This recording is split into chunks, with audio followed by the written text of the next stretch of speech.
So, guys, welcome to another episode of Consciously Curious. I feel super relaxed. I just got my first ever adjustment Awesome. by Dr. Damir Simunac. We're at Active Health Spine and Sport, which is inside CrossFit Illumin in Niles. Yes. So, thank you for spending the time. You're welcome. And How do you sharing. feel? How do you feel from your adjustment?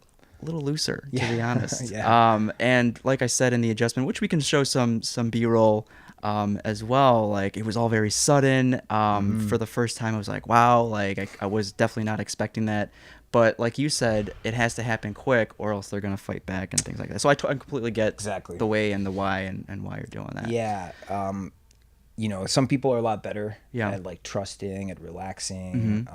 And it all depends on if they're coming in pain. Right. There's that like fight or flight that's going to be this impregnable wall that Right. they're not going to let you kind of Right. through.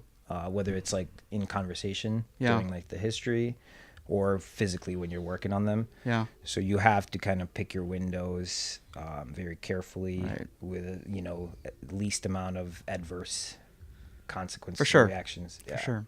So that's the art. That's the art, and Yeah. I love how there's a lot at play for individuality, like for you to put your own creative input into it and to make it your own art kind of thing. Yeah. But where I want to start is in your own words, like how would you describe the art and medicine of chiropractic? That's an awesome question. Yeah. They like train you in school Oh. or like not train, but they try to extract from each student like what they think Oh, okay, cool. chiropractic is, both based on their experience with it previously and then like what you actually like learn. So I would say chiropractic historically is a very conservative type of care. Okay. You adjust the spine, so you crack the spine. Yeah, you're not shifting anything. You're not, Yeah. nothing's out of alignment. Joints either move through their full range of motion or they don't. And so I can facilitate motion into your spinal joints through my adjustments. And the very act of doing that has a whole lot of positive effects. Okay.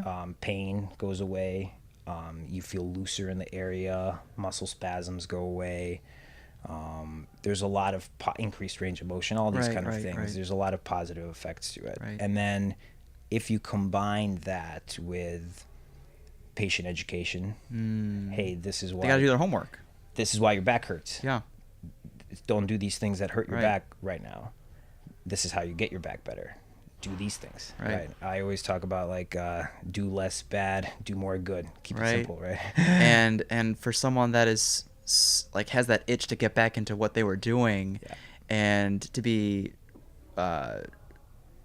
to explain who I'm thinking of, Jake, it's just like he can't stop working out. Yeah, Right. And right. even though he'll ease into it, he does so many things from jiu-jitsu, taekwondo, Right. CrossFit, working out, whatever, Right. and they just like he can't stop, so he keeps tweaking it and tweaking it and tweaking it. It's like you're right, absolutely right. You have to change some behavior in order, and at least rest. Yeah. Right? Or I think, and you got to kind of meet people halfway. Right. You can't just be very. Brian and I always joke, if I actually opened my own gym, there'd be nobody would be coming here because it'd be like 2 years of like very basic work where nobody's allowed to even front squat or back wow. until like you actually prove that you have like the prerequisites. Okay. Otherwise, you're probably doing more bad than good. Right. But that'd be very boring. Right. So people want to play, so you gotta let them a little bit. Yeah. You gotta kind of meet them halfway. Right, And right. so I think when you combine that adjustment, which is traditionally thought of as what chiropractors do, with that patient education, and then whatever their values too, that matters a lot. Some people don't want to be cracked, Oh. but they want your help. And so should I just like kick them to the curb, or should I do my best to help them? Should I refer them to somebody that does no manual hard adjustments? There's a lot to work with Yeah. within the profession of chiropractic. And that's where what you talked about earlier about that you can kind of forge your own path. I love that. Yeah. Upon scrolling through your feed, you're a fan of Dr. Perry Nicholson. Am I butchering that right? Or I am think I that's saying how that you, right? I think that's how you say his name. Stop Chasing Pain, Mm-hmm. right? And what really attracted me to him was his lymphatic mojo seminar, Oh, okay, right? yeah. So with these seminars, have you been to any, like maybe one of them? I've 'Cause you had a I've picture met with him, Perry. okay. Yeah, so he came out. He was a speaker at Strength Matters. Okay. That was a seminar out here 2 years ago. That's where I met him. Mm-hmm. It was a cool, more like a fitness type seminar Mm-hmm. that he spoke at. Mm-hmm. And then it was actually a little bit after that he started going down that whole like lymphatic Right, right. path. So I don't know much about it. Well, it's like what qualifies you to start doing those things? Like, do you get a certificate? Like, are you familiar with Paul Chek? Yeah. Right. So, or Great I see project. like Supple Leopard, like Kelly Starrett, things Sure, like sure. that. It's like what qualifies you to do certain treatments? Do you need a certificate that you got to hang on the wall, or you're just like, I watched a YouTube video and I know how to do this? Great question. Hopefully not. Right? Definitely don't tell them. Right, right. No, I think first it's state by state. Okay. All right. So, a quick example where I was trained in California, chiropractors are not allowed to do any sort of dry needling, acupuncture type work. Mm-hmm. So you're not allowed to break the skin with your treatment. Okay. In Illinois, you can do that. So I do dry needling. I have a certification, postgraduate stuff. Okay. So I think it depends. You have to have a license to treat people manually. Yeah. And then within that license, you have restrictions. So like Illinois specifically, I'll talk about it because that's what I know. I have a very broad scope of practice in Illinois. And so chiropractic doesn't have its own board here. We actually operate under the medical board. What that means is the medical doctors just don't want us doing two things. Please don't give people advice about prescriptions or pharmacology. Okay. It's not in your training. Don't do that. I agree with that. Why would I ever? Right. Right, I've right. had patients be like, "Hey, can I take 2 extra pills of this?" And I'm like, Good. Okay. no clue. And my wife's a pharmacist, so I could okay. easily like turn to my left and be like, "Hey, should blah blah blah take 2 extra pills of Right, this?" right, and she'd have an answer quicker than Google. Right. Right. But I still don't because like I don't know, and so it's not my place. 2 surgeries. They don't want me doing anything like that. Yeah. Besides that, actually in Illinois, I have a pretty wide scope. So if I wanted to just do lymphatic type work on people, I could do that. Some sort of seminar or certification might help me know what the heck I'm doing a little bit better. But I could just get going. So that's already included. Yeah. Kind of thing. Okay. Yeah, exactly. Wow, that's kind of cool. It is cool. And so that's what I love about chiropractic. It can be frustrating for people outside the profession because you can go see one chiropractor They're not the same. and they're not the same. And so like I joked about earlier, you can have somebody wave chicken bones over you and tell them that they're adjusting Some you. quack. Yeah. Right. And then you can come in and be like, is it time for the adjustment? And then, what does that mean? Like, so I always ask if somebody comes in and they're like, hey, yeah, I've seen a chiropractor before. I ask, what kind of stuff do they do? Oh, okay. What do they help you with? And then it gives me an idea of what their experience level's like, so that if they're a chicken feet person, Right. I'm not gonna just go straight to my adjustments because that's not what they think chiropractic is. Right. You know what I mean? Yeah. So that's why it can be very confusing to like the outside world or to other medical doctors, for example. Like, Right. what if a medical doctor has experience with a quack, and now they're gonna think That all. they're all quacks, right? Yeah. If you have a bad experience with a mechanic, you're gonna think they're all out to get you. Right. So it's cool because you can kind of carve your own path. Yeah. But it can also be a little bit frustrating because There's risk for bad information for sure. exactly. Yeah. What were your initial motivations? Like, how did you first learn about chiropractic medicine? It was so random. I saw a chiropractor for a shoulder problem. Okay. I had from swimming and water polo. Okay. And jiu-jitsu. Yeah. And so real quick backstory. I wanted to go into medicine. I was one of those like, oh, I'm always going to be a doctor kids. Me too. Yeah. Awesome. And so I was, everybody in my family was like, no, you should be a lawyer. Cause I was just talked back a lot. And so apparently that's everybody's a lawyer.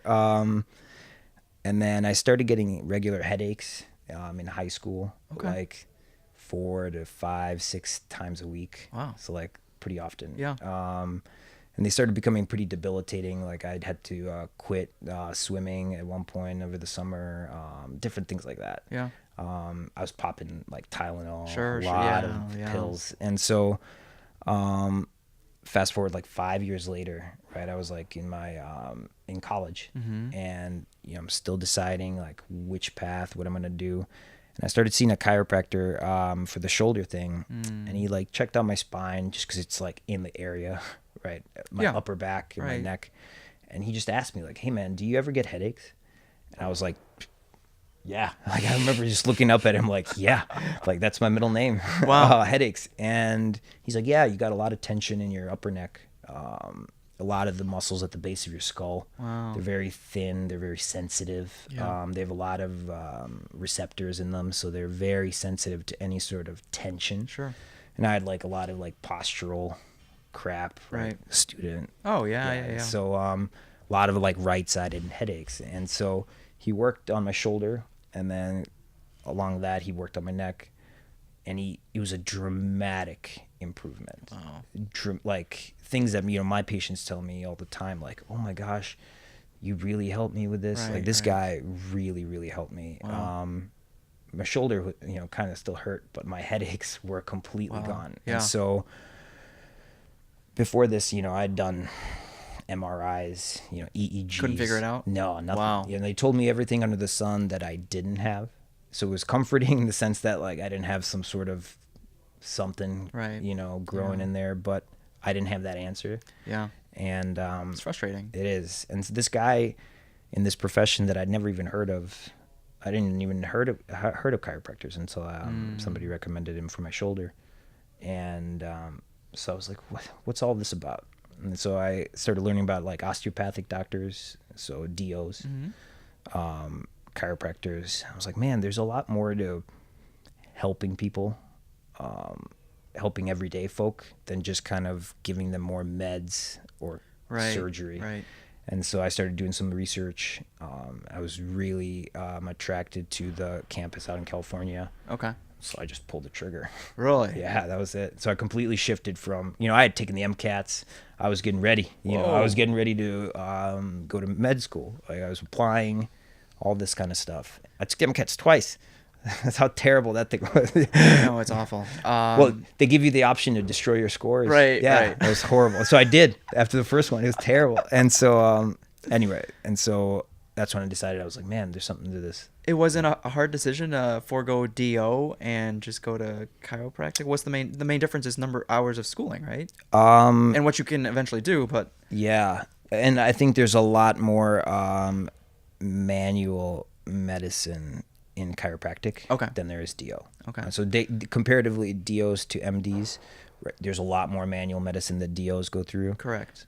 But compare chiropractors and DOs, it's a huge difference. Okay. As well. Yeah. Did you ever consider PT at all? I did a little bit, but it was honestly I didn't know all the options. Oh, okay. So like I okay. didn't even like look at it more so than what I had a perception of PTs, which is Yeah. like post surgery. Right, You know what I mean? Like right. not like a modern day like DPT or somebody that can do pretty much the exact same thing. That's what I was saying. Yeah. So right now, from what we do know now, what you know now, what do you think are the two most common like career paths that pre-health students are wrestling with if they're going into this direction? Right. I think a lot of them are being pressured probably towards like an MD, just because of status. Status, okay. Big- Now, big and then when time. they decide that they want to do more manual therapy and so in that direction, I think how do they end up picking like, I'm guessing it's PT and chiro, right? Or what about oriental medicine and acupuncture? Like how do they, Right. because that's broad in and of itself, right? it completely is. Right. And I think it has to do with your experience. And I think in general, people are going to gravitate towards something like PT more so than something like chiropractic. Okay. And I think that partly has to do with it's a little bit more of an uphill battle. For Chiro. You know, you're a little bit more outside the circle. Controversial still? Yeah. So still? Totally. Okay. Absolutely. Okay. You know, and so you got to be kind of ready. You got to be pretty confident in who you are and what you know, and within your profession. Yeah. So that you can hold your own, as opposed to just be like, yeah, we suck. You know. And so you know, even within chiropractic, I mean, every profession you have sects, but within chiropractic, there's a huge schism between the traditionalists, who are more of, just adjust the spine. Right. They want to treat your allergies. They want to treat your whatever. All through adjustments. Which, Right. It's like, what can chiro accomplish? What about anything about diabetes? No. Okay, no. It's a musculoskeletal. It is, right? And why are people claiming these things? It's like, because they've been claiming it for 150 years, probably longer, right? Before chiropractic was officially established as its own thing. But it's anecdotal, right? You have one guy that you help, and you're gonna think you're a magician. You're gonna think you're this wizard, and so you're gonna think you can help every one of those people. Right. And then there's the other side, which is more evidence-based, right? A little bit more of a holistic approach, introduce some exercise, some other stuff besides just that one tool in your toolbox. And I think that's why a lot of pre-med students go reason towards becoming a physician assistant, is because they want more one-on-one time with the patient to maybe have a holistic assessment of that patient, whereas maybe as a doctor, as a MD or DO, you kind of have a long list of patients you have to go through for the day, and you got to hit all those marks, so you might not have the time to spend with each patient as much as you'd like. You definitely don't. I mean, especially the way that the modern healthcare system is set up, it's not in their favor. And so I mean, you look at job satisfaction, right? It's it's not good. Soul crushing. Yeah, it is. It is. I've had multiple MD friends confess this is just not what I thought it was. Because these people are getting in. It's run by the insurance companies, So they're getting in for the same reasons that anybody wants to do something good. I get it. Yeah, I know. And so that's the most soul crushing aspect of it. That dream killer. Where you find out that your dream is not what you thought it would be. Yeah, that's pretty bad. I was wrestling with that idea as well, and this is probably 3 or 4 years ago now, but I got all the way up to the interview process of an Oriental college. So I was going to pursue Oriental medicine and acupuncture and things like that, and I was sitting at the front desk, and the receptionist had a friend that approached her and brought a crystal and was like, I brought this to ward off the energy waves, and I was like, what is going on? Oh no. I was like, get me out, I'll do the interview, but get me out of here kind of thing. A lack of evidence just scares me kind of thing. And the interview process was to see if I was a nice person. I got a quick tour, and they're like, you're pretty much in. Oh really? Oh wow. Oh, okay. Now on the flip side of that coin, how much evidence do you need if your patients are feeling better? Right? It's So this is where we have discussions like this all the time, with my buddies, in our group text, the player haters ball. We talk about things like this, where it's if they're not harming them, right? If the doctor's not harming the person, but they might not be holding the standard of the profession, what you think it would be, but they're helping people, but they're not harming them. It's who gets to come in there and decide that they're not doing, good work. Right. So it's tough. And so that's why you get this huge spectrum of providers all over the place. Right. Do you think that'll ever change? Do you think they're ever going to maybe confine or limit down the initial scope, and maybe after you obtain certain certifications and standardize those certifications, you can broaden your scope? So we, there's a certain part of the profession that's a little bit more forward thinking, right? So they're looking at what how does our profession look? Yeah. How do we reflect on the other sciences and all these kind of things? And some are trying to introduce, whether it's legislation or ideas into creating, literally splitting the profession and making that side that just kind of does one thing or claims these a little bit more absurd claims. Right. That's one profession. And then the kind of chiropractor that I am, where you look more evidence-based, evidence-informed, combining modalities, all sorts of stuff as a completely separate profession. Right. So that when a potential patient's coming to see somebody, they know. Okay. You know? But in general, people do a lot of research before they come see a chiropractor. Yeah. A lot of times, the person that I'm seeing is very different than somebody that's going into like an MD office. Right. They're probably coming from like a little bit of a different socioeconomic background. They're a little bit more concerned about preventative health as opposed to reactionary health. Right. So you're already getting a different kind of demographic as opposed to. That's interesting. That's probably the only downside of emergency medicine is that people abuse it and treat it like primary care. So when anything is wrong, they come in for whatever reason. Yeah. Where it should technically be life or death situations, right? No one should want to be in the ER. Not that anyone does. It's just like, if you can wait a couple days, go to your primary care. Right. Like most people don't even have primary care. So that's a whole nother issue. But I like that. And that's what I liked about, PT and chiro and what would you consider it still alternative medicine or just? Yeah, it's definitely right? so we're technically complementary alternative okay. medicine but providers. People want to be there, right? So they seek you out. Yeah, and I like that. Yeah, because that hopefully translates to them doing the homework after you've, educated them. And on an even deeper level, somebody like me in this back end of this warehouse versus somebody downtown Michigan Avenue at like a prime spot. Right. So there's no big sign out there. No, there isn't. You got to kind of hear about me through somebody to get over here. Right? You can find me online. Right. You can Google if you're like chiropractor near me in Niles, and I might show up. I'll talk to my SEO guy, see what page I'm showing up on. But I'll be there somewhere. You can go online. You can find me on Instagram, Facebook, all this stuff. But 99% of my patients come from direct word-of-mouth referrals. That's awesome. And so what does that mean for me? They've already kind of gone through a few filters. Yeah. I already know that they've been referred by somebody that I've probably helped, right? Nobody would refer me if I didn't help them. Right. I know that they're probably committed to helping, or at least putting an energy on their end to helping their problem, as opposed to just expecting like me to do all the work. No, it's a lifestyle change. Right. And it is, and that's what I offer. Hard work. I don't offer any like quick fixes. Right. There's no such thing.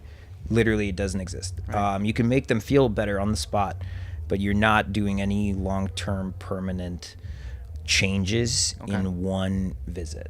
Like that just nothing works in biology and physiology that way. Right. These are long adaptive processes that take time. At the same time, you're not doing a quick adjustment and then planning out the rest of the year for that person to come back. I just feel like that's a money scam too. It is. Okay. And so that's that's if you start to let your business decisions guide your health decisions. Yeah. Patient first. Right. Obviously. Patient first. And I think just do good work, and then It'll the business speak for stuff. Itself. Exactly. Yeah. Whether that takes a little bit longer, I think it's just a better way for you to sleep at night. Yeah. And Well, it's not hard to do the right thing. It should it's be, really not hard. And so can you talk about getting into school and like the whole process of school? Yeah, so schools is it tough to get in, it's not as tough as like med school or vet school.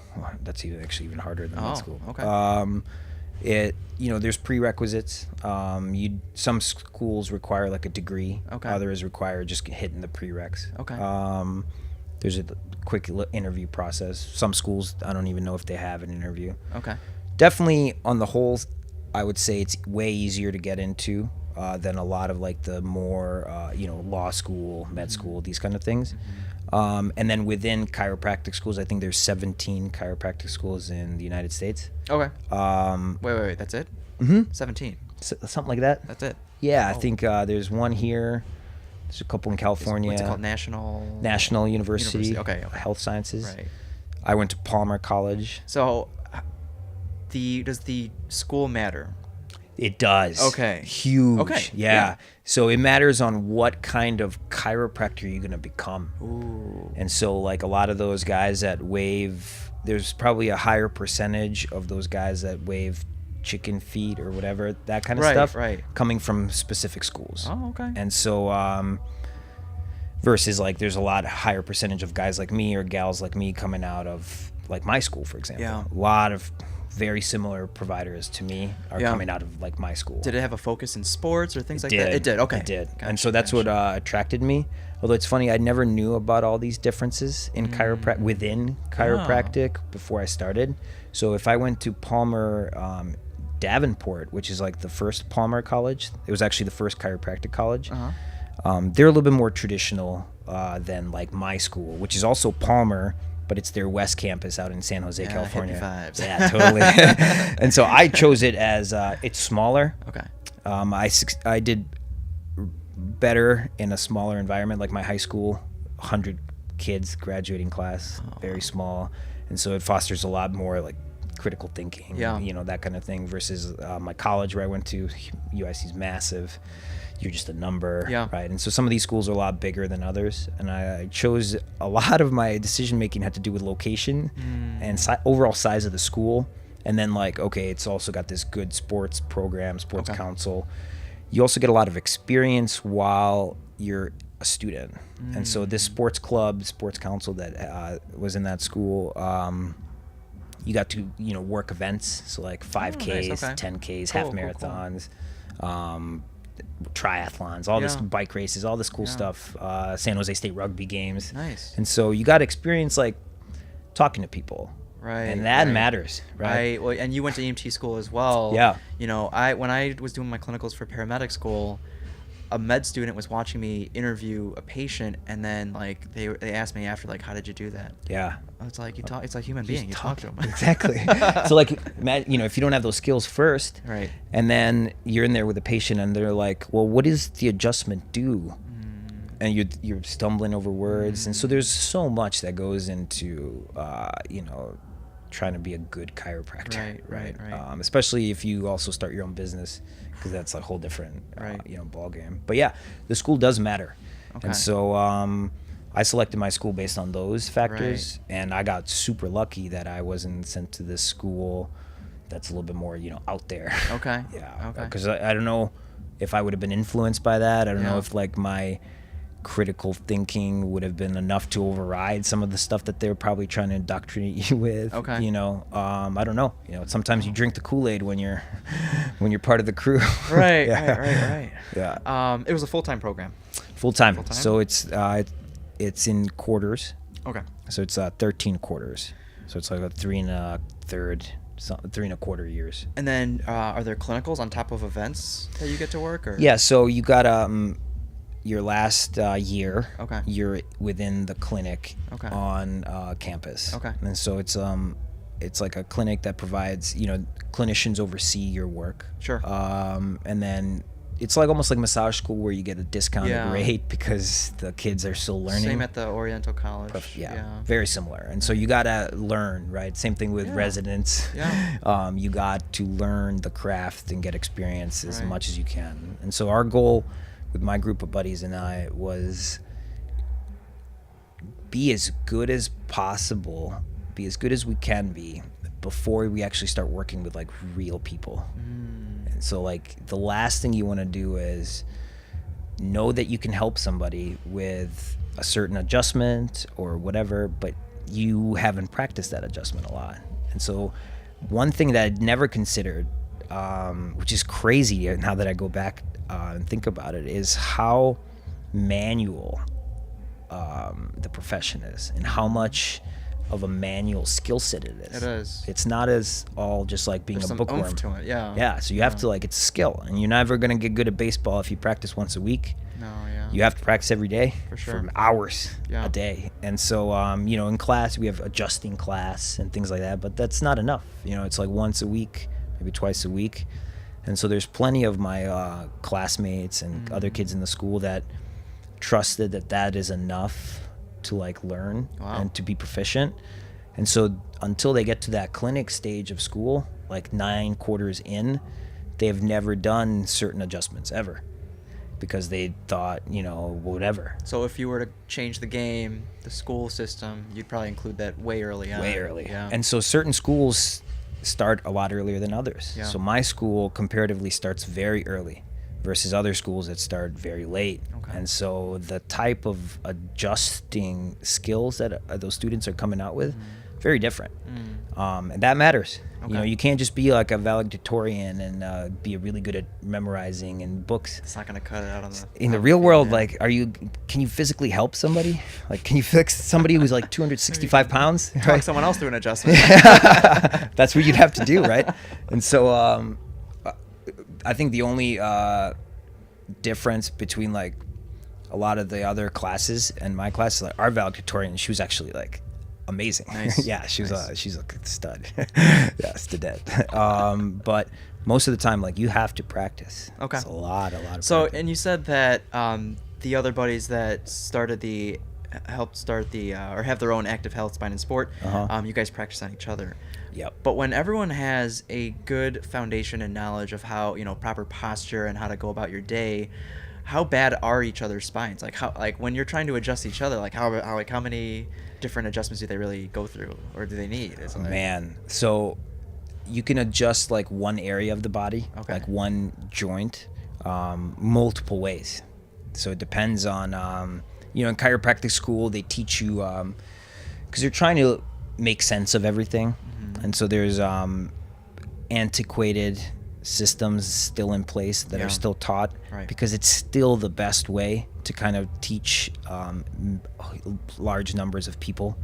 So they'll call them listings. So like, for example, I'll take a look at like your lower back. Let's say you have pain at the bottom of your low back at your L5 vertebra. And in school, they might tell you that things like rotated one way or the other, just based on like your assessment and your feel. Okay. And so based on that, there could be 4 or 5 different adjustments that you can correct that rotation, right? Okay. That's been studied in the research, and it's been trying to replicate it to see like how specific a chiropractic adjustment is, whether you're actually, motion palpation's been studied, right? All these things are very difficult to study and actually figure out, and the studies aren't good. Like, they've had, you know, 20 different chiros try to touch the same area. Like, they put a BB on a patient, and then they'll x-ray them so that they know that it's at like a C1 or C2, and then they'll have a chiro come in and put their hand on where they think that is, and then just like mark a dot, and they'll have like 20 different ones do it, and they're not all in the same spot. And so like motion palpation on its own is not good, I gotcha. right? But going back to like that skill set, like, who are these chiropractors? Right. Like, what is their skill set? And Right. so it's so individual. If you're testing a whole bunch of dummies, then you're gonna have a pretty bad result in the study. Right. Versus if you're testing a whole bunch of really, really good chiropractors, Right. you might have totally different results. Yeah. And so being having a lot of tools to be able to work on the body, adjust different areas, very important. Sometimes you can't do your favorite move because it hurts for them to lay on that side. Yeah. So you got to have a backup plan, Yeah. or a plan C, Right. plan D, all these kind of things. And so going up through school, you're not really like assessing each other. You're not, I mean, you are, but you're not like, it's not like I would take my buddy Joe and I'd be like, okay, Joe, I'm going to do an exam. Oh, okay. It would be like, hey, Joe, I want to work on this move. And I would just try the move on him over and over and over. And so you got out of school sometimes with more back pain than you went in with, ironically, you know, because you're just kind of wailing on each other. Right, right. But it's better that than first time I ever try a move, it's on A patient. you and you Right. have horrible, Right. severe pain, Yeah. right? Like, that's not going to help anybody. No. Yeah. Just like as in paramedic school, everyone's poking each other with an IV before hopefully they poke a real person. Exactly. Right. You better be able to get in, you know, and I've had my blood drawn. Right. They're- Sometimes they can't find it. Sometimes they right? can't find It's it. like, where'd And- you learn this? Right. And sometimes they're really good. Like, they're confident. Right, They immediately put you down, Yeah. bam, do it. And so that comes through. Right. And so that skill set matters. Right, the confidence, yeah. Absolutely, yeah. Were you able to hold down a job at all? Did you need to hold down a job while in school? Like I tried, you know, because you take out loans, and so you start feeling like pressure. Kind of like med school. I mean, you like just anything. Just school. You know? Yeah, Okay. and so a lot of students will tell you, you know, you can work, but you should probably just focus on school. Oh, like okay. if you think you don't have the time, I mean, you know, think about it. You're in school 7 to 5, 7 to 4, and so there's probably post studying that you got to do, whether it's like physical assignments or like actually like catching up with that day's lessons. There's no time for you to try and actually like get a job. My last few months, I worked in a chiro clinic out there. Okay. But that was just because I had a little bit more time. I wanted to work on my skill set. As an assistant, or what was the title? It was like a chiropractic assistant. Okay. I helped just like do some muscle work on the patients. The two docs that I worked for, they're very big like sports docs. Sure. Big ART, like active release technique, so a lot of muscle work. Oh, okay. They worked with a lot of like MMA fighters and things like that. Okay. And so I would work on their patients before they came in to finish. And so I kind of prep them. Okay. Yeah. So do some mainly muscle work, manual work. Yeah. And so I learned a lot from them. I learned a lot about like real life cases, because like you go to your clinic and you're adjusting like little things, and then you go to the real world and this guy's got a lumbar spine fusion, and now you're like, whoa, how do we work around what do I do this? Right. You know, and so this would never come up in clinic. Right. And so that immediately is like gold from an experience standpoint. Yeah. So at that point it was more like, how can I just prepare myself before graduation? I love that mentality. You have to, right? Yeah. Like always be learning. People's lives are kind of in your hands. Yeah. Yeah. And not like literally, thankfully, right? Yeah. This is. But their livelihood. Exactly. Like their quality of life. Exactly. Yeah. I think then that's sometimes, more important, because you can really make and they've done studies on this, where who you go see first when you have a horrible bout of pain matters where you end up like 4, 5, 6 years later. So like if you have a horrible episode of low back pain and you go see a surgeon, guess what, buddy? You're gonna get surgery. You're getting surgery. And so now you're that stat, versus if you went to see an acupuncturist, versus if you went to see a PT or a chiropractor, right? You're totally different outcome. Right. Yeah. So it matters. It does, yeah. Yeah. Leading up to graduation, you shared that you and your buddies had plans to kind of hook up with some gyms, CrossFit gyms, and then partner with them. What was the average talk around your cohort with what they wanted to do or plan to do after graduating? What do you mean? What were their plans, and how were they going to utilize their doctorate, degree, their chiropractic medicine? So I think in California, that kind of business model is a little bit more prevalent than it is out here. All right. And that was the cool part, was I felt like a lot of the stuff in the chiro world, that area of California, specifically like NorCal, it was more on the cutting edge. And then things slowly like make their way over to the Midwest. And so, and you have guys and gals like me who move back here, and who are kind of bring it back. And so I knew that we all thought that type of business model was very interesting, but it was very loose after that. It was like Globo Gym versus CrossFit Gym. Right. There's not a lot of thought given to that. Right. My one buddy's in more of like a Globo Gym type thing, so a lot more members. Like a Lifetime? Almost, yeah. Really? Yeah. Actually, the Lifetime in Northbrook interviewed me for opening up a clinic in there. Oh. Yeah, but I told him I wanted to keep this place open, and he said, "No, you have to close it." So I was like, "Sorry, no." But yeah, it's like a more like a Lifetime, not as like nice. Wonder if they'd allow your name, so they wanted their own thing. They have life clinics. Okay. So some of their Lifetimes have exactly. Yeah, you got a good thing going on here. I'm lucky, and I think I found a good owners. We jive, man. Brian and I talk probably 10 hours a week. No joke. because his office is 20 feet from mine. And so, you know, I come here at 6:30 in the morning. Oh, wow. He's already here. And so like, we'll talk. I leave here, whatever, at night, he's here. And Dream so we team. talk. Oh, Yeah. that's So awesome. it's cool. Okay. There's not a lot of, like, yeah, anything I say, he's already like on board with. Right. Anything he says, I'm already on board with. Same So wavelengths, yeah. it's been one of the easiest like professional relationships I've ever That's been awesome. a part of. Yeah, it's pretty awesome. In school, did they have any marketing or business classes to help gear you for this? Yeah, totally. They had like 2. But did it feel like there was an agenda to it, or? Yeah. Oh, Yeah, no! not as much of an agenda, but just like it was like one poor chiropractor that was brought back in to like teach the business course, you know, and he's just kind of like, this is a C corp and this is an S corp and this is what you want to do, but it was all California specific. Okay.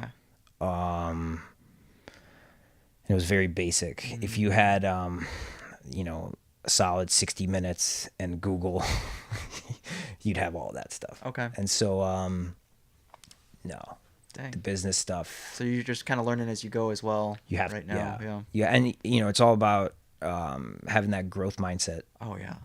right, and then problem solving. Right. Like, who am I gonna call if I have an issue Right, with something? right. There's no tech support. No, yeah. There's nobody, and so you kind of rely on your own problem solving skills to and your own research to kind of help you. Yeah. So on a day-to-day basis, we talked off camera, but how many patients do you average on a solid day? So when I first started, there was a whole lot of like 0 days where it was just nobody. Sure. And then slowly that grows to a couple a day. And then I think it was a really big milestone for me when I had a patient every day. That was a big one. And then like a couple patients, but every day. Now, you know, I'm usually hover between 4 to 5 to maybe 12 to 14, 15. And is 4 to 5 the sweet spot? Is that like you're happy with that? It's like enough money, enough work-life balance? So I think a little bit more. Okay. You know, I think somewhere in the 10 a Okay. day Oh, okay. is like the sweet spot. Because our adjustment, that took like 15 minutes. What's the average time? So 20 minutes. 20 minutes. Okay. Okay. So I spend like an hour for my first initial assessment.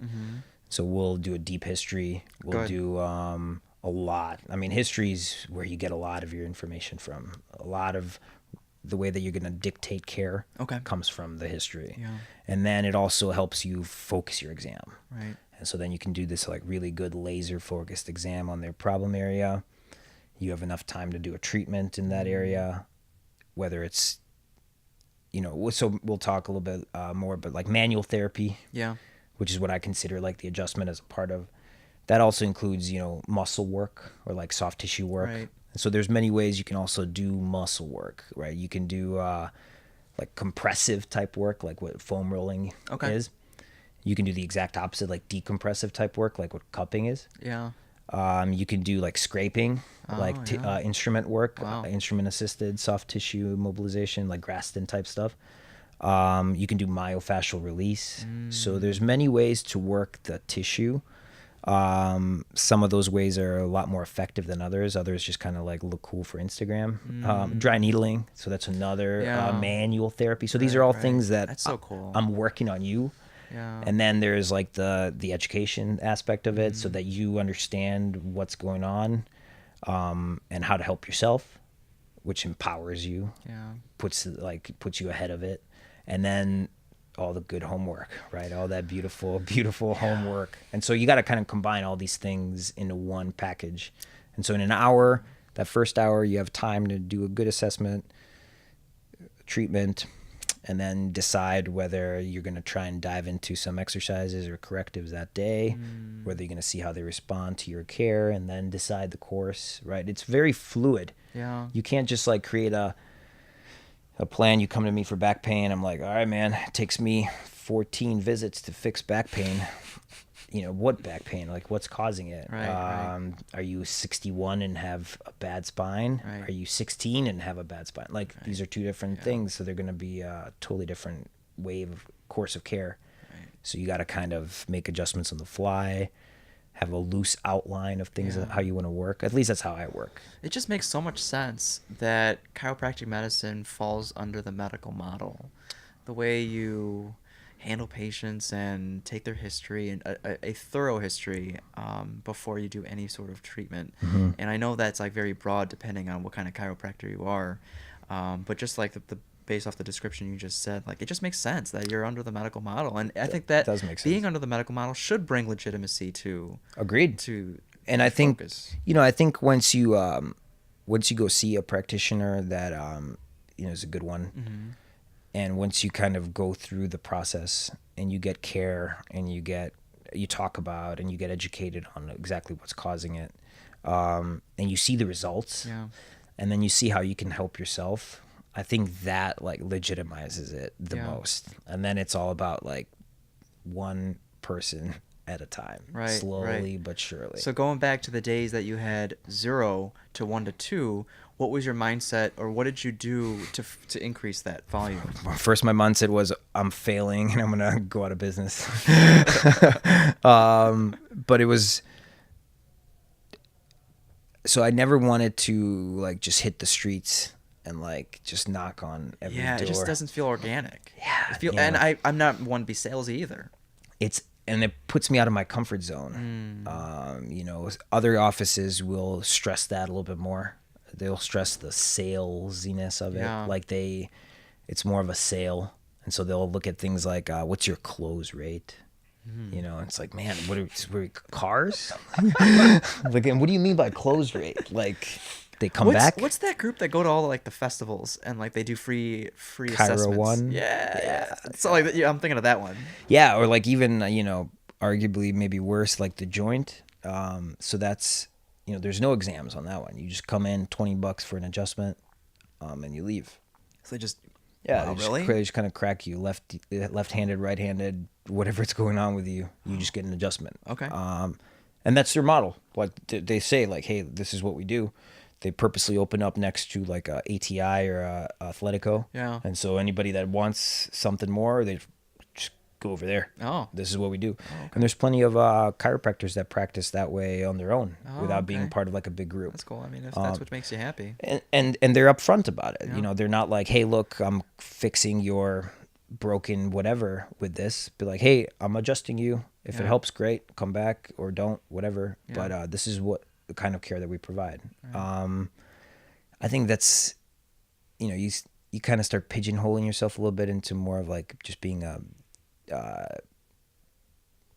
technician, Right. where you're just kind of doing one thing Right. on a whole bunch of different people. Okay. I think the art comes to applying the right dosage of the right treatment to the right person at the right time. Okay. And so that takes a whole bunch of knowledge to be able to like even make that recommendation to somebody. Yeah, well, it's when preparedness meets opportunity, right? So you're just doing everything you can for that one shot and make it count. That one opportunity. Right. That's right. And so going back to your question, every time I'd have somebody in here, it'd be, hey, do the best job that you can. Mm-hmm. So like make sure that you're taking care of them, like you're fixing them, helping them. You just do a good job, and then slowly Let but your work surely, speak for itself, if you kinda build thing. it, they will come. But you didn't? Do you CrossFit as well? I do maybe like once.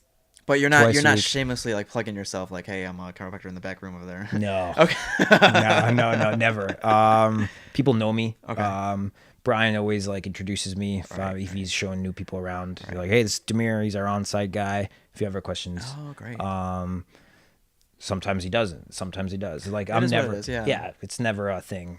Usually, somebody is gonna find their way to me. Okay. Whether they have just questions or whether they straight up want to come in and get treated. Some people have experience with chiropractors in the past, and so like, hey, I used to go to my chiro. This is awesome that you're here. Can I just come see you? Yeah. Yeah. Versus, hey, I've never been to a chiro. I've had back pain forever. Is this something you can help me with? Yeah. So it's cool. Every Cool. single patient's like very different. It's a very different individual case. There's no one same patient. Dude, that's what keeps it alive and super fascinating. Yeah, it's super interesting. What is social media to you and how do you use it?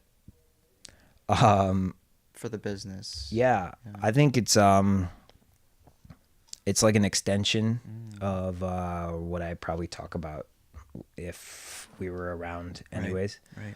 I'm not very official on my social media, so I don't post like we're going to be closed for the upcoming holiday. Okay. Any of that kind of stuff.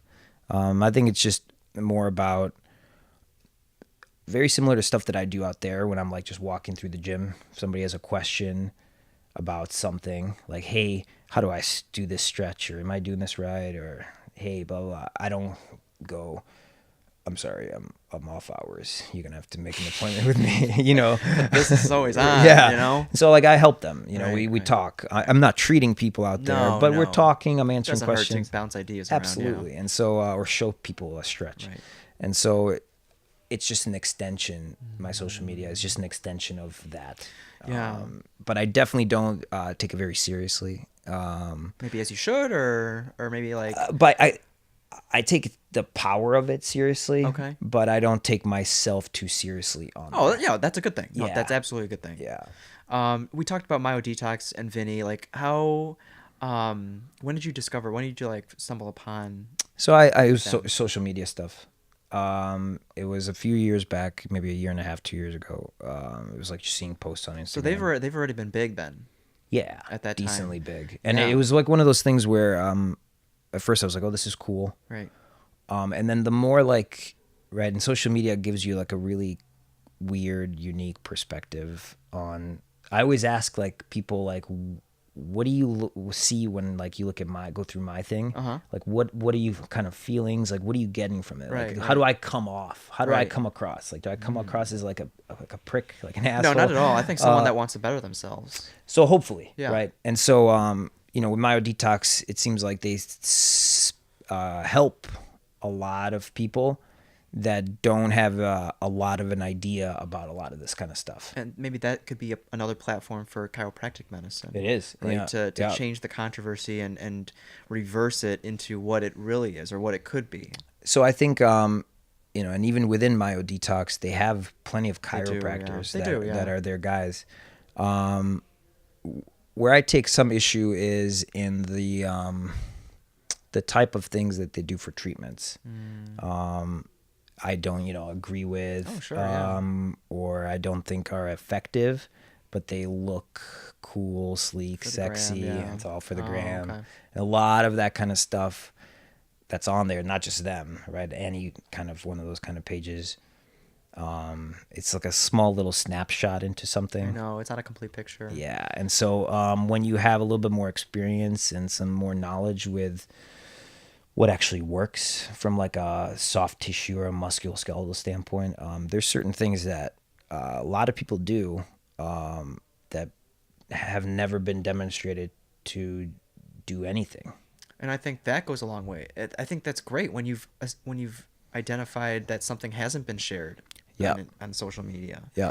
And like you said, the real ones can spot the real ones, right? Yeah. So authenticity goes a long way, and you can call out BS. Yeah, and I think it's easy to call out BS, Yeah. and I can call out. Everyone's a keyboard warrior. Dude, yeah, I can call get out it. Vinny on a whole ton of BS. I've unfollowed a lot of that stuff. Yeah, but yeah. good vibes only, man. I know. There's no reason for that. No, I guess what I was going at, what really attracted me to him was we understand that everyone's attention span is so short these days. Totally.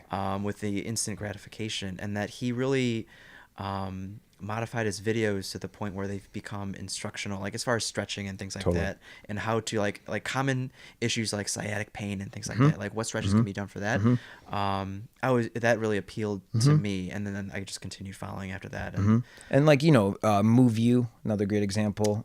Huge Instagram account. Okay. A million people probably Okay. follow that thing. So the main guy's a chiropractor, and then I think the guy that is like his model, I think he's a trainer, Yeah. or I'm not sure. I don't want to insult his background, but anyway, he's very like animated and entertaining Yeah. in the way that he delivers the information. Hilarious, and so that's why like they've skyrocketed up. Now they got a whole bunch of programs and Yeah. plans and things out there. My problem is I've had a lot of patients come to me with stuff that they've seen online that has made them worse for something that they were told was going to fix what they have. Oh. And so stretching your hamstrings if you have sciatica might be really, really bad for you. It might also help you. It depends on what's causing your sciatica. So sciatica is not like just this one thing. It's just like low back pain. Right. Like if you come to me for low back pain, I'm not just going to go to my computer and print up low back exercises. Like, what does that even mean? Do you know what I mean? Yeah. And so, yeah. how No, can they I give? self-diagnose it, you know? Yes. And Then the patient is coming in with the diagnosis to me and saying, "Hey, this treatment that I've been applying doesn't work." I'm like, well, who? Or like it's the same thing when they Who come in, diagnosed you? right? Same thing when they come in with an MRI and they're like, "Hey, man, take a look at my MRI." I'm like, I can't read this. Who? Well, I can. Oh, you can read it. Totally. Oh, okay. Awesome. But it's more like, who ordered this MRI, and for what reason? Right. And they're like, right. "Well, I went to an MRI place."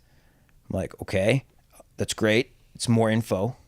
More info is always better, but MRI is a diagnostic test. It's like a snapshot in time.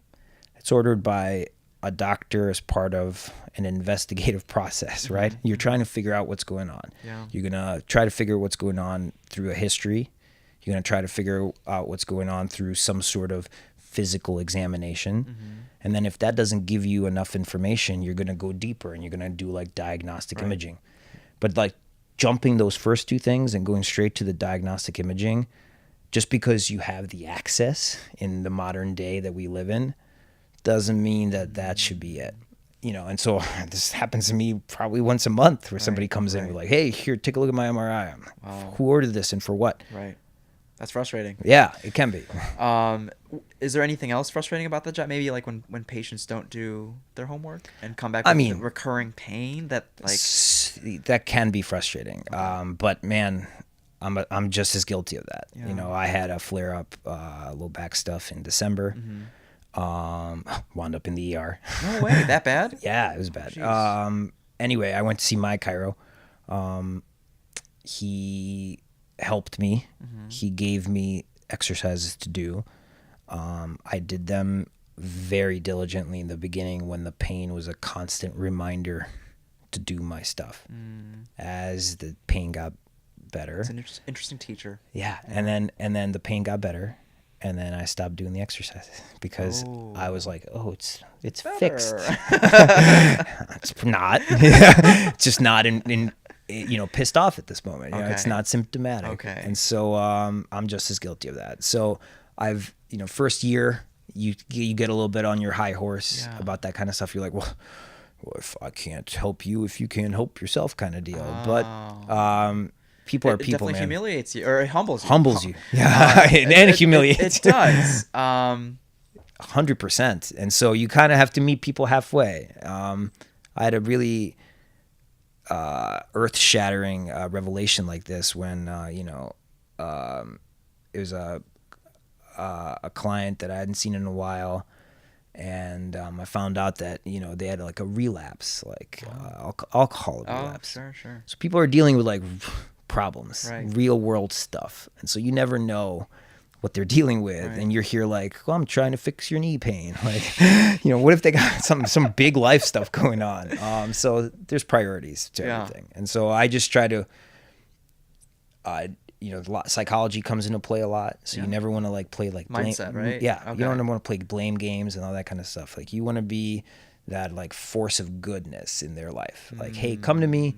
I help make you feel better. I help kind of put you back on path, right? Course correction. Okay. That's kind of what we do. Dang. Yeah. So I think because people are people, right? Yeah. What's been the most fulfilling aspect of the job? Have you come across a patient that you initially thought you couldn't really help, and maybe you did some extra research or did something, and you actually were able to turn things around? Yeah. Last week, I had a patient. It's a new patient. She new mom, so she gave she's like a 1-year-old baby now. Okay. And has been having had back pain through pregnancy, had back pain post pregnancy, and then really bad that year after. And she tried seeing other providers. She went through her doctor, her MD, went through physical therapy, all sorts of stuff. And so she had already been through this like exhaustive process, and she came to me, and it was like no relief on last any hope kind of right, thing, yeah. no relief on any of the previous things. And so that, puts a lot of red flags and alerts in your head. Like usually like people get better from a time, right? Like natural history is real. Like if your back goes out and you just kind of chill for a couple weeks, it's probably going to get better. Right. PT, all these conservative things usually get people better. And so this was like nothing worked. And it was a very specific problem. It wasn't like this complicated problem. And so, I was like, look, we're going to try something you haven't tried before. And this is one of those few times, not few, but this is one of those times when like the adjustment is all this patient needed. And she didn't need like exercises or anything like that. So I adjusted her, and she got up and she was like, wow, there was a lot of relief, but I still feel it. And I was like, okay, relief is good. Yeah. It seems like you haven't had relief in a year. Yeah. She was like, yeah, this is great. And then she sent me an email 2 days later, like, I don't know what you did, but I haven't felt my pain. She came in for a follow-up. She's like, I don't know what to do now. I have because, she's been going through this like existence as a back pain person. Right. Thought it was going to be with her. Right. For like completely remove that in like one Isn't that crazy? adjustment. That's awesome. So I was, telling my wife about this.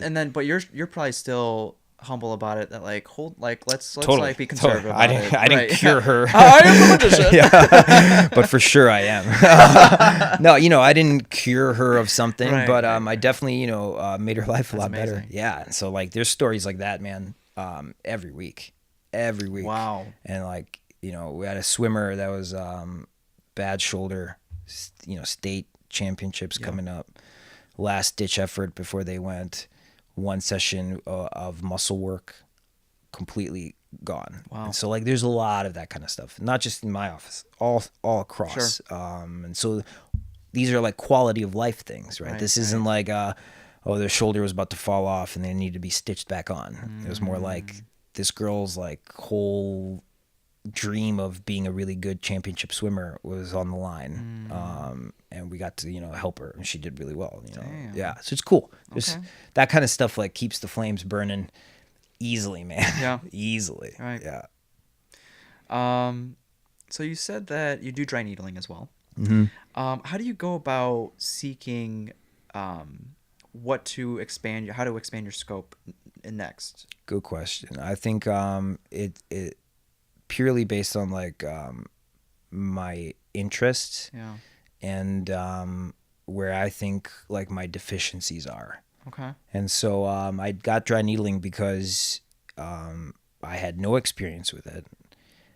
It was something that a chiropractor could do in the state, in Illinois. And so I wanted to learn more about it. I realized at the dry needle course that I have a big aversion to needles. I didn't even know, but you spend 4 or 5 days at a PT clinic in a hospital just getting poked by people who are just learning how to poke. Seriously?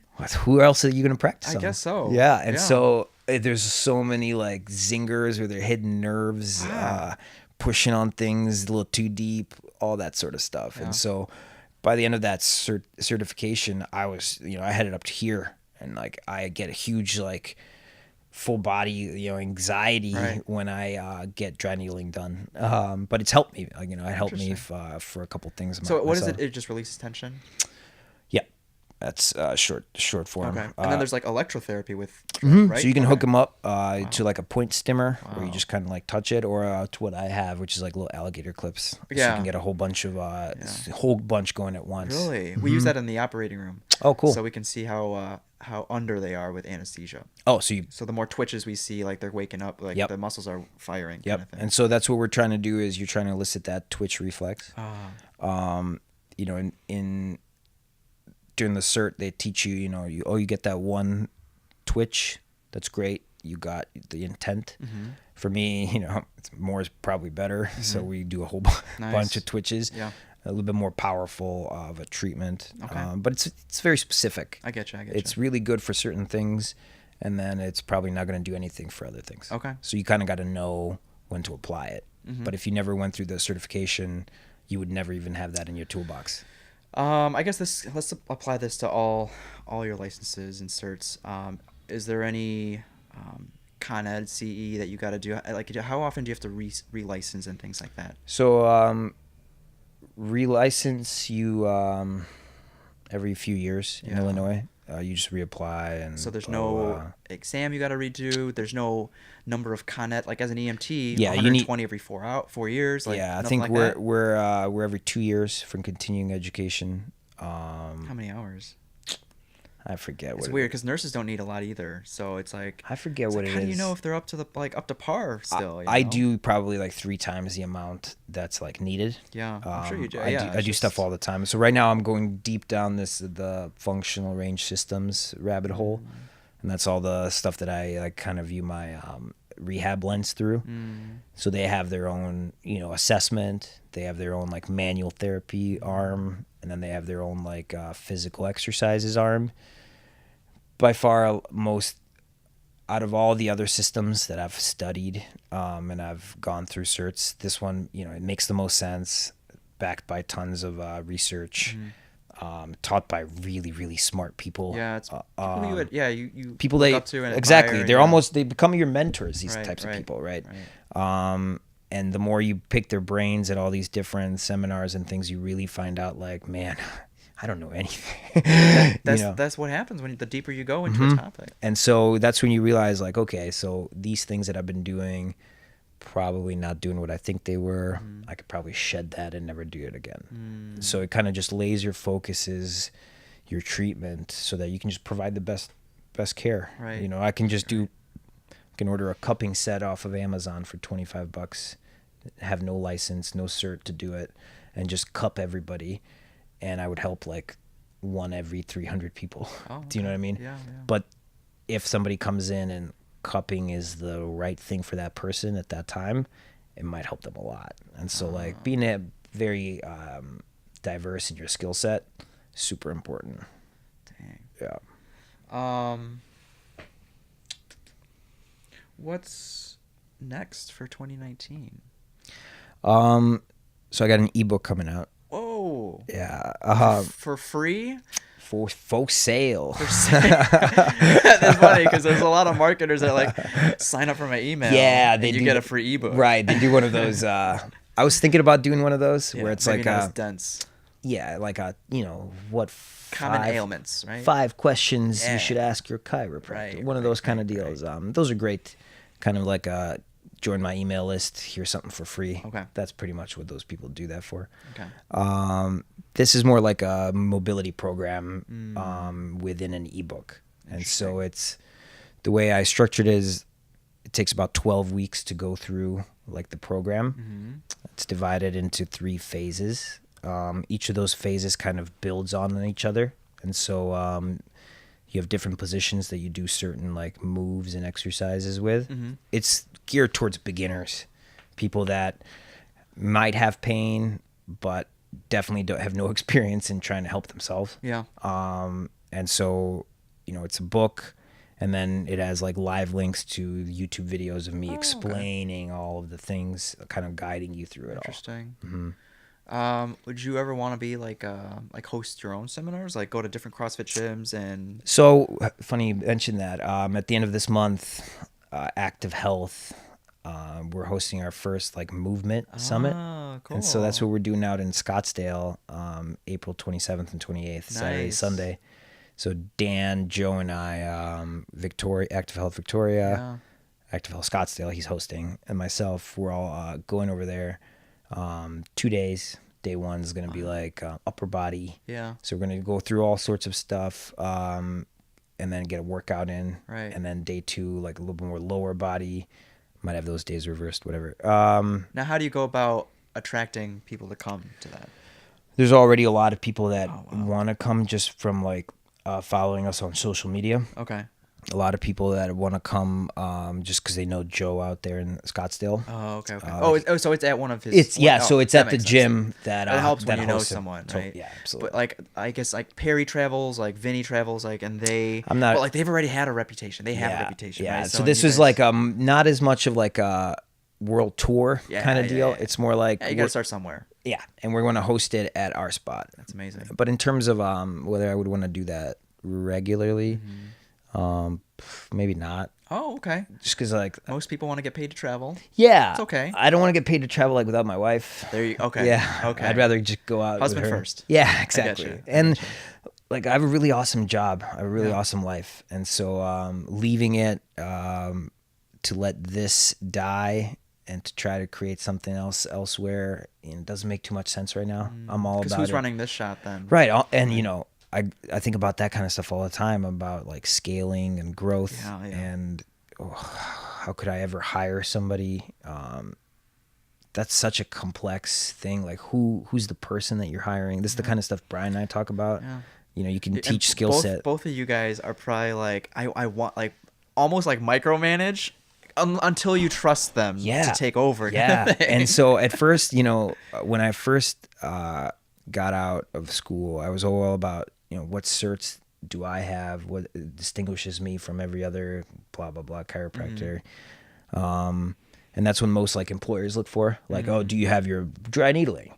Do you have your whatever, right? All these different things that make you an attractive candidate. But all those things, man, they can be taught.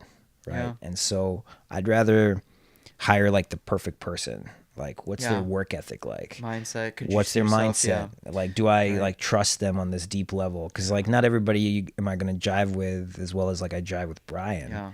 And so to me, that's way more important than the specific little skills that I could teach them. Right. I think that's how a lot of businesses work. They're like, especially like, car salesman, they're like, come in with no experience, let us mold you. Exactly. Like just be hungry for work. That's it. Right. And so I'd rather like know the person and then teach them the skills. That's awesome. That's easy. That's awesome. Yeah, the skills are the easier part, actually. But one day you do want to scale. I mean, do you think you would ever leave the gym? This my buddy and I, Chris, who's like a year ahead of me, right? Because my first year I worked for somebody. He started his own thing right away. And we always talk about this. He's like, man, some days I just want to like leave the gym. He's not as happy as you are? Buy my own building. No, he's super happy. Oh, okay. Buy my, like he's thinking about scale wise. Oh, okay, right? Buy your own building. But man, there's a whole bunch of stress. More like managerial roles, right? It's like managing employees. I used to manage a restaurant, 35 employees, $3 million restaurant. There's pressure that's not there right now to do this kind of stuff. So I think for me, growth wise, how can I automate systems? How can I use online scheduling, online build, all these kind of things that I would need help with? How can I maximize like already existing tools in order to never grow until like I very much need to, and then it'll be like a very difficult decision. That's awesome. But for me, I'd rather have a really high quality of life, like you're right, and so I have a lot of freedom with my schedule. And so what happens now if I'm forced to work or forced to be so now all of a sudden this like baby that I have is like this thing that's like a work. It's not what I consider. Like I can be here for 12 hours and not really feel like I'm working. Wow. So it's those are difficult. So I'd rather have other projects that I work on. So like I have this ebook that's coming out. I have like an online mobility membership. It's definitely different website. So passive income. Yeah, and so just having different projects that you do besides like your main thing is just another way, as opposed to like increasing the size of my clinic. If you just have different revenue streams, you can satisfy both. Same problem.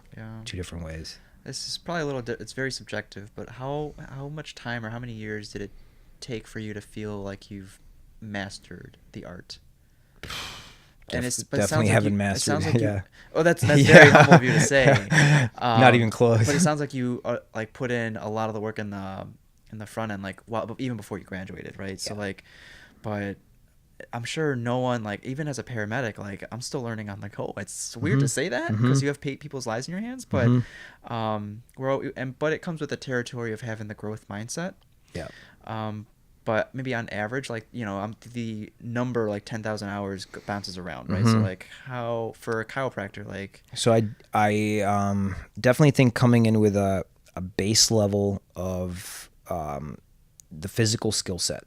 So knowing how to work on a body, right? Whether that's like the physical adjustments, whether that's like the tissue work, not being too pokey, right? All these kind of things, having like a good touch. yeah, That's like, if you don't have that, you're already starting behind.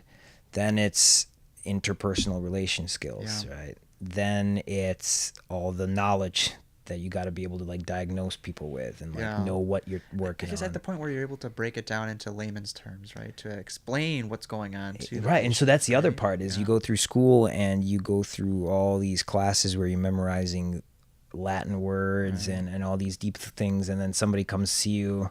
They don't care if you can name their right over flexor ulnaris, blah, blah, blah, blah, right? They care because they have elbow pain. Yeah, You yeah, fixed yeah. their elbow. Right, And we used to make fun of like older chiros that would come back and they'd make jokes like, I don't even know the muscles on the forearm, you know. It doesn't matter. Right. It matters, but it doesn't matter. To the patient, they don't really care. Right. You definitely need to know what you're doing, what you're touching, where things go, what they do, all those kind of things. But in terms of, you have to be able to kind of find the wavelength of the person that's in front of you, tune in to that frequency, that wavelength, and meet them where they're at. If some MD comes to me, I'm going to talk to them differently than some auto mechanic, right? And so I'm going to give them what they need. So there's those basic skill sets that you have to have. Then you have to have experience of getting, like, treating people, working on people. So getting your hands on as many people as possible. My last job, that's how I like to say it. My first job out of school, when I worked for a chiro, it was a little bit more of a higher volume clinic. And so certain days, like on a Saturday, for example, you might be the only chiropractor in there, and it's open for 5 hours, and you might have 40, 50 people that want to come in and get treated. Wow. And so now you're like working through people pretty quickly. So, there's a lot of disadvantages to that kind of treatment, but there's also a lot of advantages, mainly a lot of them for the doctor. Like, you get to see a lot, you get to work on a lot, you get a lot of experience. We did like a Doctors Without Borders type trip to El Salvador. Oh, wow. So that was a week worth of treating hundreds and hundreds and hundreds of people that have no access to any sort of healthcare, let alone like preventative healthcare, like chiropractic. People like, I was in a car accident, and you're like, what were you driving? They're like, no, a van hit me. And you're like, oh, okay. What hurts? And they're like, my whole left side. And you're like, oh, and through a translator. Right. Okay. Oh. So I'm going to just rub on a couple muscles here and maybe adjust you, but so just getting that experience. Okay. That's very key. And so there's definitely something to that 10,000 hours thing. Yeah. I think it's like 100,000 hours. Wow. I think it's, a million hours. Right. I think you're never... The fact that you don't think you're a master right now. There's no way. I know. Yeah, right? There's no way you can have that. Because you're going to get stagnant. And then you're going to think... The moment you feel you're a master, and it's over, right? It's over. And especially if you do that the first couple of years out of school, like I am, I just graduated 4 years ago. I don't know anything. There's an old professor that we had that used to joke, because everybody out in California, it seems like to stay in the region, in the area. So they'll leave school, graduate, and open their own spot in like the same area. Oh. And so you have like saturated. Yeah, it's so oversaturated. Right. And so this older clinician used to come by and be like, "What makes you any good if you open down the street from me? Like, I'm teaching you here at this school. I have 15 years experience. I have 10 certifications you haven't even heard of. Right. Why would they come see you as opposed to me?"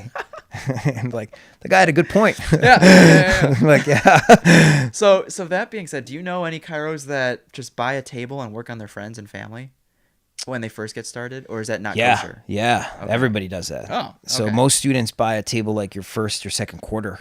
Oh, okay. And so then you like start working on your roommate. I used to adjust my roommate all the time. I'd be like, hey Mina, come on over. I want to try this move. I saw it. Some older quarter taught me. We haven't even started this kind of stuff, but I want to get my hands dirty. Beautiful part about chiropractic is a lot of the stuff's so safe. Like you're not gonna hurt somebody more so than like a sprain or a strain. You know, rarely there's a little bit more adverse reactions to adjustments or to muscle work or whatever, or needling. For the most part, it's super safe. I mean, my malpractice insurance, like $1,200 a year. Oh, wow. Okay, so like compared to what if you know what an MD, like, I don't know, I have no idea. So it depends on what kind of MD. What hospital and like. So like an anesthesiologist is a really crazy example because of what they're doing, right? Bringing you on the verge of death, right? Yeah. And then bringing you back, like that, right? And then bringing you back. Very high, right? Malpractice insurance, like tens of thousands of dollars a year, sometimes like 100, 200 grand a year in malpractice. Sometimes 50 grand a year in malpractice. Like surgeons, a spine surgeon probably has a really high malpractice. Wow. Just because any small little mistake is that much greater. Brain surgeon, right? These kind of things. I get it. Yeah. Me, I'm not gonna do That's much. interesting. Yeah, that definitely tells you the risk level. So right. So if the insurance company thinks I'm probably pretty safe, then I'm probably pretty safe. That's cool. And so the worst I ever got in terms of getting like worked on by students, like people that don't know anything, was like a sore back for that night. And then I wake up in the morning, I was fine. Okay. Other kids in my class, got hurt, like where they were hurt for like a couple days, where somebody pretty much the equivalent of like hitting them, in the back, because like whatever, they're learning. So that kind of stuff happens. Cool. But yeah, a lot of people get tables right away. Nice. Yeah, good to know. Yeah, more practice, I guess. Yep. That's all I had on my end. Is there anything that you wish you knew going in, or things that you'd like to share about the field at all, or the industry? I mean, I think people are going to do their research before they like come see a chiropractor. They're probably going to ask like their friend or somebody for a recommendation. They're probably going to go online, read up on things. Going online and reading, that matters on like what your BS detector is like. Yeah. Right. So you have to have like a certain skill set and be able to digest that info online.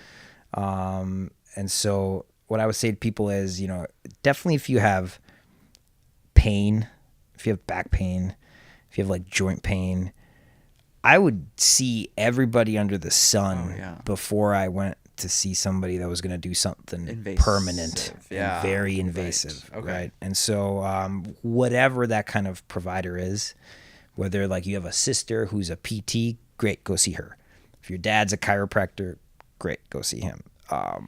But definitely don't do something permanent before you've exhausted that's a good point. all of the other means. Quick example, I had a medical doctor who was a new patient. And she came in and she had neck pain. She had neck pain for 4 months. 4 months total. Within that 4-month period, she had neck fusion surgery. So she didn't even give any sort of time. I mean, it must have been severe pain, must have been debilitating. I understand. But it was, she got pretty much conned by her ortho colleagues into getting a permanent thing done. And then she came to see me asking if there was anything I could do for a lot of the things that she was experiencing as a result of that surgery, and not even like her original complaint. And, at that point, I'm way more limited with how I can help than if you saw me in the beginning. Wow. And so I would, obviously it has a place. Obviously. It's pretty marvelous what they do on that end. But at the same time, exhaust every man. I would go see like a shaman before before I had like back surgery for sure. But no, that's probably it. That's awesome. Yeah, I think you covered a lot. That's awesome. Yeah. No, so thank you again, Dr. Absolutely. Damir, for sitting down and spending the time.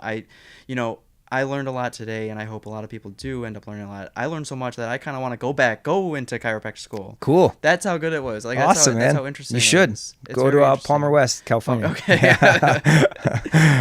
But thank you guys for staying tuned, and onwards to the next episode. Awesome, man. Thanks so much for having me. All right.